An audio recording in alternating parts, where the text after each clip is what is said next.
welcome back on this beautiful day here in Aalsmeer on this Alfastreet Marine 21 Open in an electric version. I feel really fortunate and blessed that I'm able to take this beautiful boat out on a great day such as today. But to be honest, we've been struggling a bit. Sorry for being a few moments late, but that is because, as usual, I have two people with me, but they've been struggling with screens because of the direct sunlight, which is quite a challenge in these conditions to still be able to see what needs to be filled out before we can actually go live. But here we are. And as usual, I have with me Davey, who has been so kind to assist especially me, and the guy holding the camera let me have a is look. Vincent again. A little bit of stress. Welcome back also, Vincent. He looks a bit stressed, but like we're used to, if we take the boat out on the water, the stress will automatically vanish within a matter of minutes. So again, Alfastreet Marine 21 Open. We decided for a change to start from the marina, which may not really be the perfect choice because as it happens there's a few planes coming over. I hope the audio is still okay. So just only for that reason, let's just take the mooring line off and take this boat out on the beautiful Westeiner Plassen. It really, again, is the perfect day. Don't forget to jump back on, Vincent. Shall I give you a hand or you get to go? Okay. Yes. Okay, there we go.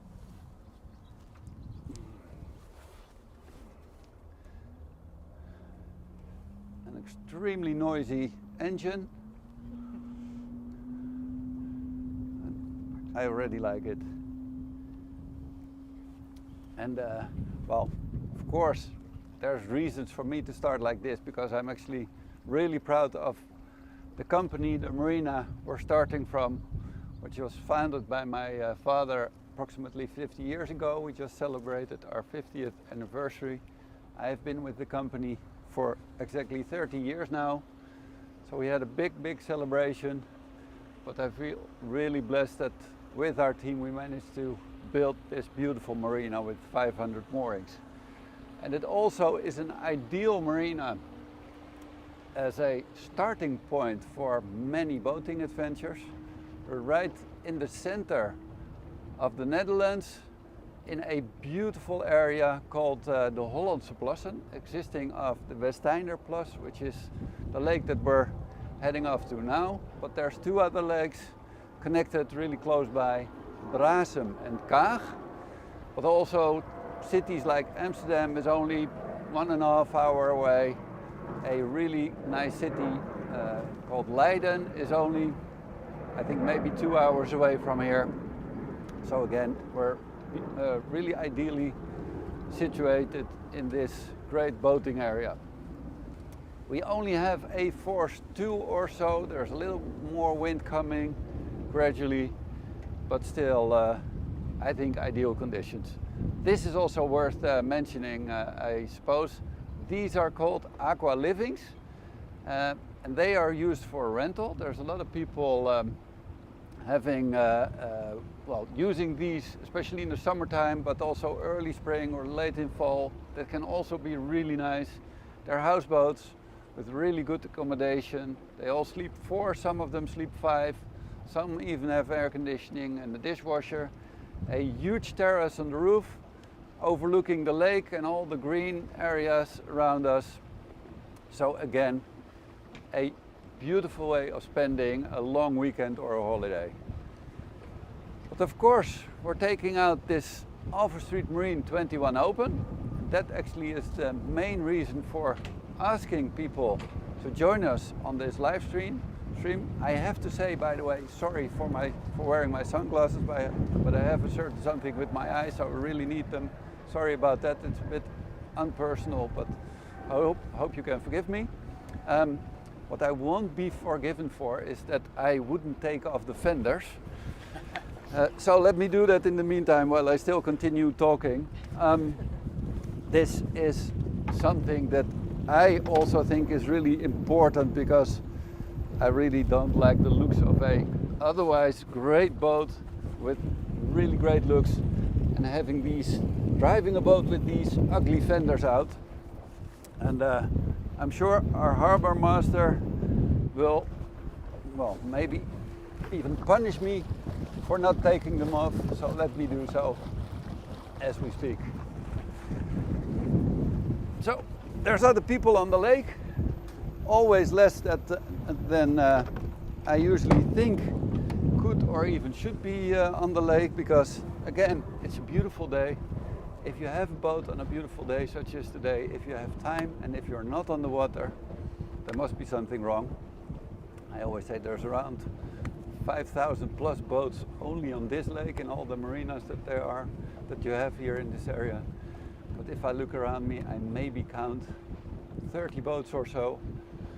So I always ask myself, where is everyone? Still working, yeah, like we are, struggling, really fighting. Terrible job we have. Anyway, let that also be an invitation to, well, maybe even skip work, head out on the lake, because it is so nice. Vincent, our cameraman, had a bit of stress only 5 minutes ago because of, well, practical issues with microphones and getting the connection and entering all the data, blah, blah, blah. But being around the water, I'm sure Vincent is going to agree that it takes the stress away immediately. You meld me Kumbaya, what was it? Hakuna Matata. Yeah. That's it. Anyway, we have an electric boat here, and that is also a nice bridge to a very, a boat without any stress. Because as you may notice, there's basically hardly any or maybe even no engine noise. And that is something that I really, really like on a boat such as this one. It is so nice and quiet and peaceful. And we're heading to the small islands of the Westeinde-Plassen, which this area is famous for. We're going relatively slow. I haven't been checking the speed. Let me try. I think I have an app with the speed on, so that I can also tell you how fast we're going. I have to take it from flight mode. We're going actually quite slow still, and that is in a way important. Where can I check the speed? Should have checked before. No, this is not the one.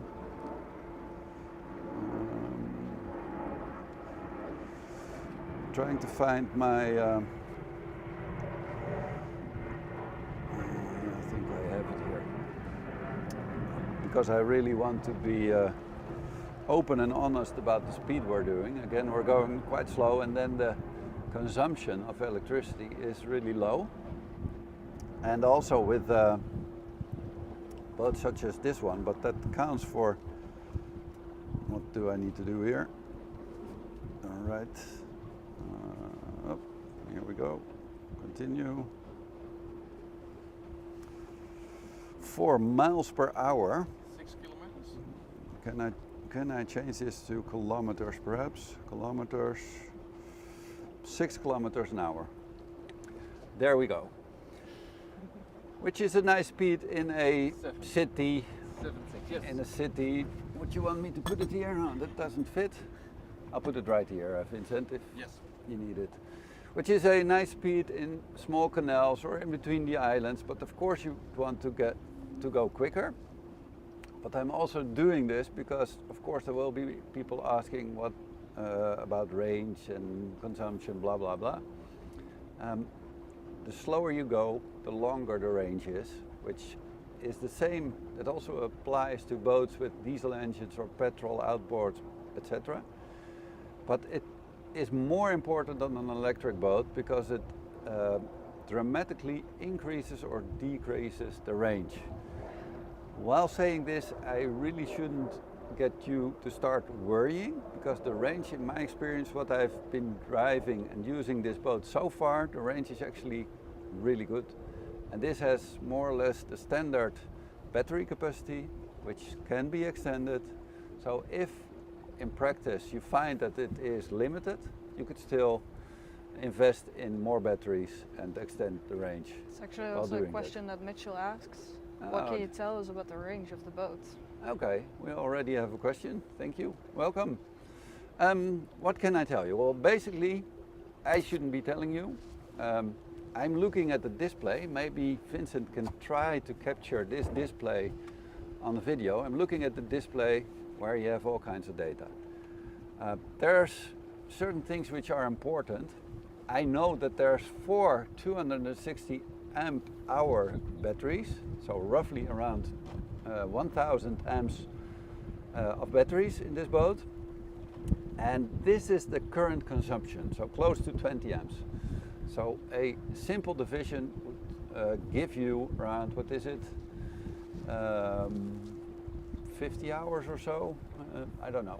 But anyway, a long range. But this here is an estimate on how long you can still use the boat with the current speed. And I think there's also a limit to this, but this, later on during the video, you will see this decreasing. And what you can also see here is the current battery stage. We charged her last night, we took her off the battery, put her in the water. So there's one small bar which has gone in the meantime, but there's still, I don't know, 95% or so left of the battery capacity, so plenty. But what I can also show you is that if I increase the speed, you see that this is already increasing quite a bit. And now you see this number decreasing, but still 6.5 hours remaining with this speed. And what are we doing now? I'm not sure whether this is accurate. 7 or 8 kilometers an hour. I think it's fine trying to find the GPS connection. But anyway, 7 kilometers an hour, which is fine for a little over 6 meter boat. I really recommend people not going any faster.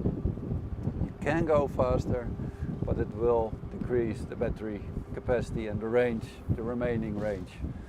So let me take the speed down a bit, because we're cruising here in a nice and comfortable way and extending the range. Do we have any other questions, Dami? We have some questions that were submitted before the live stream. One of which is, what about maintenance for electric propulsion? Interesting question. There hardly is any maintenance. To simply answer that question, it is a relatively simple installation. The maintenance you have is maintenance on the batteries.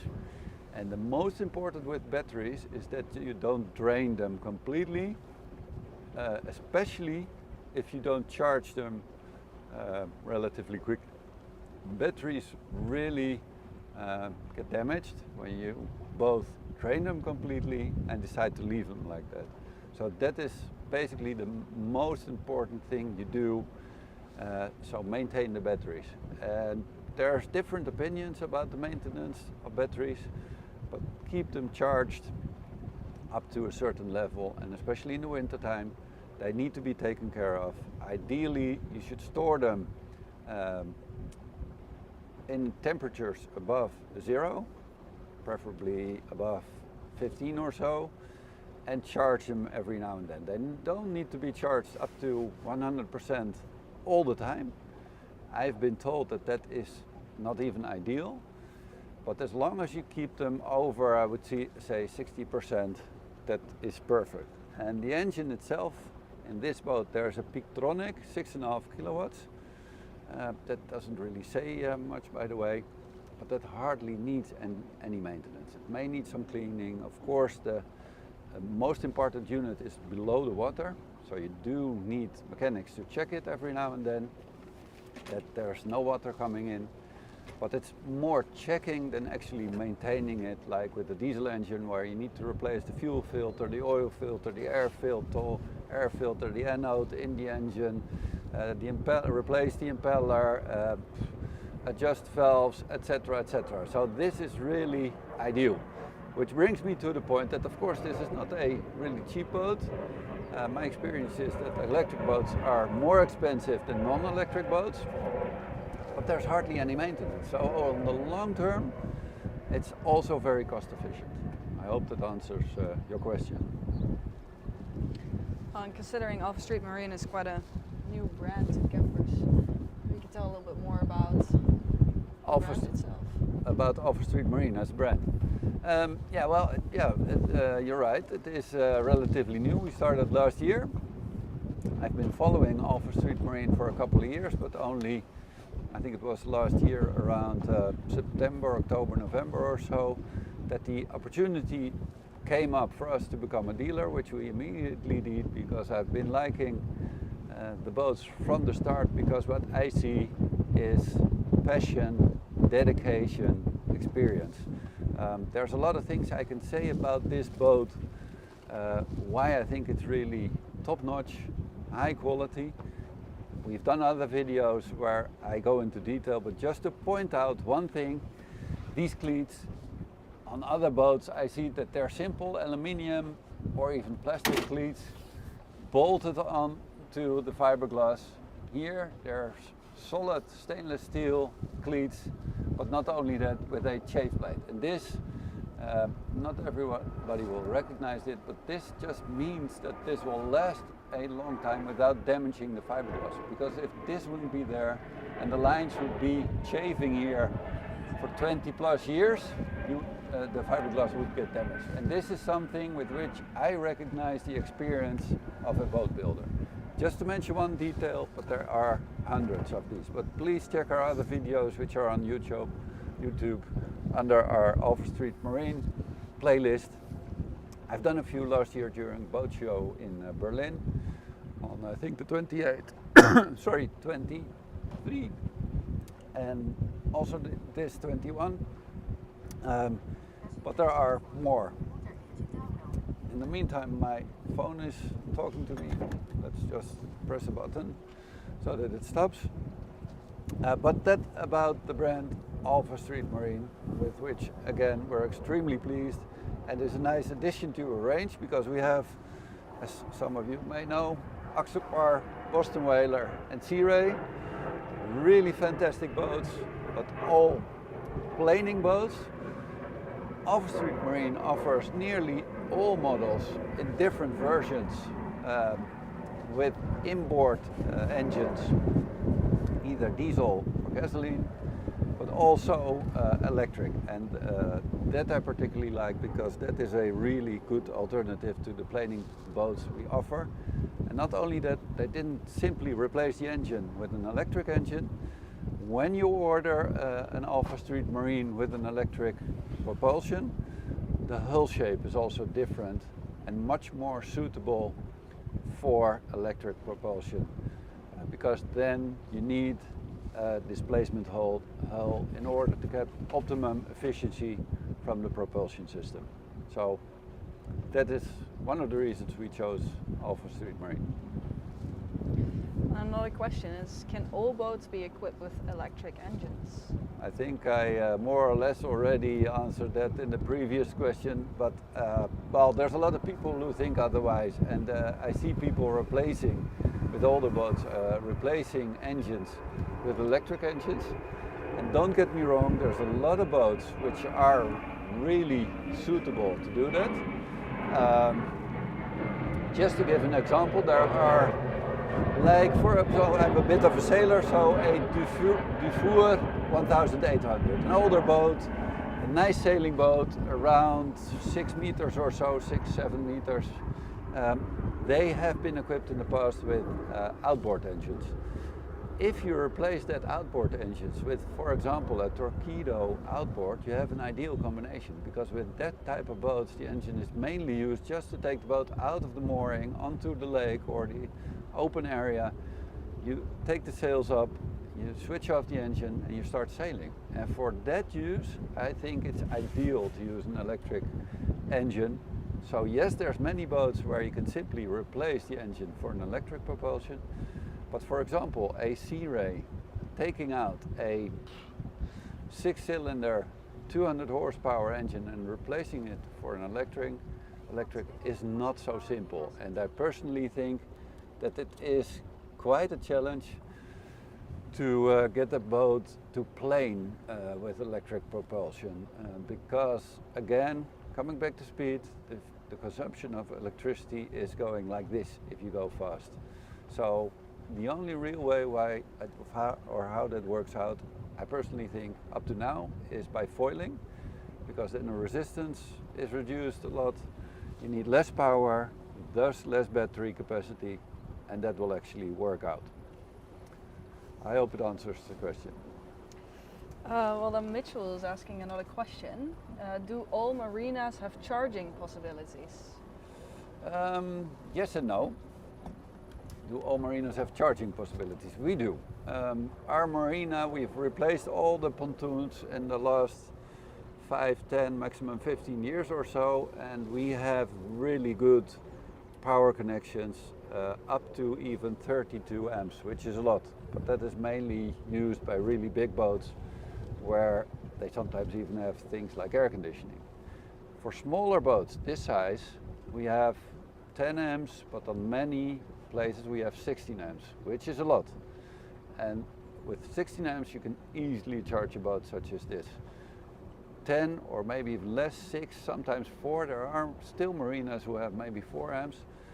Can be a bit more difficult. The good thing, however, to an electric boat in comparison to a car, for example, is that you usually use the boat during daytime and you take the boat out for a couple of hours. You do a bit of cruising. You don't use it for the full 8 hours or so. You use it maybe, I don't know, 3, 4 hours. And by the end of the day, you get back to the marina, you plug in the shore power cable, and you have until the next morning to get the batteries charged. So you don't really need a full high power current to charge the batteries. Whereas, for example, if you take your electric car and you go from here to the north of Holland to Groningen, which is, I don't know, 200 kilometers or so, battery will be drained maybe. You need to charge it and you want to head back. So you maybe want to wait half an hour or so, maybe 1 hour, maybe 2, but not more, because you really want to get home. That is simply different with the boat, and you have the full night to charge. So the requirement for marinas to have good electricity is less than with a car.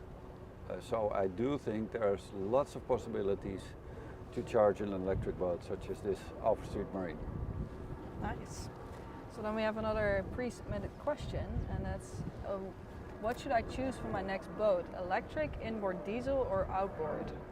It is a personal question. What should you choose? Of course it depends on the boat type. It depends on where you use the boat. To be honest, if I would have a boat around the IJsselmeer or on the North Sea, and I really want to go out on open water and I want to be safe so that I can get into a marina quickly if the weather turns for the worse, then I'd want a planing boat. And again, I personally don't believe in the electric planing boats yet. So for that purpose I would certainly want a planing boat with a big powerful inboard or outboard engine. But on a lake such as here, if you like cruising in nature, going slow, relaxing, not being out to do really sporty things, tow kids behind the boat, don't need to do water skiing, but just enjoy nature, being out in perfect silence, not having to go to a fuel station at all, then I would certainly recommend going for an electric propulsion. But again, it depends on the use, depends on the area, it depends on the personal preference. So there's no general advice, but if you're unsure, please come and see us. We can help you. Alfastreet Marine has all different propulsions, and we can find a solution for every type of use. Great. And what about charging? How easy is it, this one? It's really easy. I mean, let me just quickly show the shore power cable. there's a bit of, let me see if I can get it. Let me just get the connector. The simple thing is you plug this in here, and there's another end which looks a bit different, and you plug it in a shore power connection ashore on your mooring. That's all you need to know. So you just plug it in and it's charged. So here you plug it in, and again on the shore you do the same, and that's it. You just go home, you leave it there, you come back the next morning, and the batteries are full. So it's really simple. Of course it helps if you have a strong connection, but it's really not necessary. If, for example, you would go to Leiden, I seem to remember that Leiden, right in the center, has nice moorings, also with shore power available. You may need to pay for it, which is very logical, but the cost of charging is always a lot less than filling up your fuel tank. But I'm sure it's possible, no problem. While on the way, you see why perhaps I was taking in the fenders. Here's someone who's maybe less strict. He may be just by himself, so I forgive him. But I do think that boat also would look nicer without the fenders. Just as a small side thing. This is a bilge pump. I think this is a CE regulation. It's obligatory. So that you do need to have a manual bilge pump if you get into problems, water in the boat, and you want to pump it out and the electrics don't work anymore because maybe the batteries are on the water or whatever, then you can still use this pump to take the water out. All right. Then, are there any other options worth mentioning about this boat? On this boat, yes, there are some options. There's, again, let me take down speed because I need to, maybe we can change positions. There's a small, nice options. This boat already is really good equipped, I personally think, with a nice, let me start at the bow, with a nice bow platform right here, protecting and shielding the bow anchor, made out of stainless steel, a beautiful anchor, and also I really like this as a step-on and bow protection. Here you can see the windlass, and that is also really nice with the stainless steel anchor chain, quite a long one. I seem to see. So that is a nice option. This boat also has a bow thruster, which I would also always recommend. And I have to take away this bag for a moment. Yep. Sorry about that. No worries. They fitted a small toilet here, even. Let me see if I can get it out right now. It's right here. And of course, this may seem a bit strange. But when we sell boats and when there's a wife, daughters, they always want to be sure that if they need a toilet, that it's there, and it's here. And of course, you wouldn't use this in bright daylight with many boats around you or in the city, but then you would automatically go to a restaurant, use terrace, etc. But there's also a privacy curtain. I'm not going to take it out fully. So if you turn this table 90 degrees, you can lift this privacy curtain and you can sit here relatively sheltered with some privacy. So this is an option. I seem to remember that you can, instead of having the toilet here, you can have a cooling drawer, which on this particular boat has been fitted. It's right there. I see Vincent looking at me. Where the hell are you going? sorry.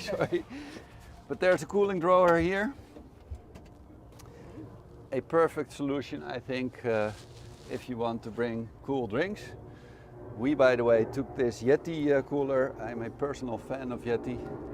They're really well insulated, and a nice small thing is that you can also use it as an extra seat if you have a big group of people here. So we have our cold drinks when we wrap up this live stream to drink a small drink, still being cold, but of course that can be ordered as an option from Campers Watersport. I'm thinking again, I mentioned the bow thruster. I think the swimming ladder comes as a standard. But you can also have a small galley here. Let me also mention that. You can have a small galley here with even a place to cook. I think also with a small place to wash your hands. That is something really personal. In my experience, especially in this size of boat, people don't cook. They drive up to a restaurant and they have a drink and a nice lunch or whatever at a restaurant, but still it is a possibility. You could also have this, by the way, on the side here, with which the layout just becomes different. Personally, I think this is the ideal setup because walking in and out of the boat is really easy. You have plenty of room, you get in the boat, you have bags and you have stuff with you. If the galley would be here, I think it narrows the entrance down quite a bit. So I do think this is the ideal setup, but of course somebody else might think, I want the galley, and that can be ordered. Colors can be done in options. Upholstery can be ordered in different color options. The permateak, I think in the cockpit is a standard, but on other places it's an option. I'm not really sure. Let me check, by the way, if that is on the specification of this boat. In the meantime, I'm trying to keep my eye open for other boats. So on this boat, the optional equipment is the bow thruster, the bow roller with the windlass and the polished anchor stainless steel chain. There's cockpit lighting, indirect light, beautiful. I'll show you today with this full force sun shining. There's a radio with a fusion unit radio with a Bluetooth connection, touchscreen. The table, by the way, is also an option. It's height adjustable, and the interesting thing about that is that you can lower it, and you can have a big filler cushion so that you have a sunbed there. We didn't bring it at the moment, and it's a bit cumbersome to show you in this video, but it is an option. The fridge, the drawer style fridge, which I mentioned. Radio. Box, yeah, I already mentioned it. That is right here. The fusion unit, the box storage place. Ah, yeah, those are the storage areas underneath the seats to store things. The painted deck. This is painted in all grip in this color, which is, I think, a nice touch. The toilet, the permateak in the cockpit is an option. And there's a full boat cover with this boat. And while mentioning that, there's another really important thing that I'm nearly forgetting. Alfastreet Marine is also famous for their patented hydraulic hardtop roofs. You can have a full roof made out of fiberglass on this boat. And the good thing to it is, if you have a really beautiful day with strong sunshine and you want to be sheltered from the sun, it's ideal to protect yourself from the sun. But not only that, it's the ease of use also. When you're done boating, you press a button, the full roof is lowered hydraulically, and it just closes off the boat completely. So you have nothing to do with supports, zippers, all kinds of covers, making it cumbersome to close off the boat. Just press a button and it lowers. Personally, I think in the Netherlands we're so happy when the sun is out that we want to be in the open sun, and we don't have 30 plus degrees all that often. So I think the majority in the Netherlands will order it without, but it is an interesting USP from Alfastreet Marine. Actually, I have a question from Philip. What kind of battery is on board? I should have checked. Sorry, Philip. Philip is welcome. Philip, good to have you with us. Let me see if it says on the specification. I have a feeling that they're maintenance-free lead-acid batteries. Does it say? As well as sail drive or shaft. Can you show us the engine? Okay, I'll get back to that. It doesn't say on my specification, and I know they're below there, but it's, while we're in here with the three of us, it's too difficult to lift the hatch at the moment. I'm 90% positive that it's maintenance-free lead-acid batteries, but you can basically have any battery you'd want. There's a lot of people with preferences. Absorbed glass batteries. Well, there's different types of batteries. We can install whatever customer prefers. And the engine, yes and no. I cannot really show it because there's like a pod below this boat. If I can still, or again, invite Vincent to just film right in here. Let me take away the stuff we put in. You see this big lever here? That is the lever for the propulsion, which is below this boat. You see a power cable going below. So it is actually below the boat. It's a pod, which also is, I think, ideal because you turn the complete propulsion in quite a long way, making it really easy to make short turns, etc. So it's not a shaft, it's not an outboard style, it's not a stern drive, it's a pod, which has many advantages. And as a very last question, I'm just kind of wondering what's the top speed of this? Top speed? Well, let's just give it a try. I don't know, to be honest, but let's try.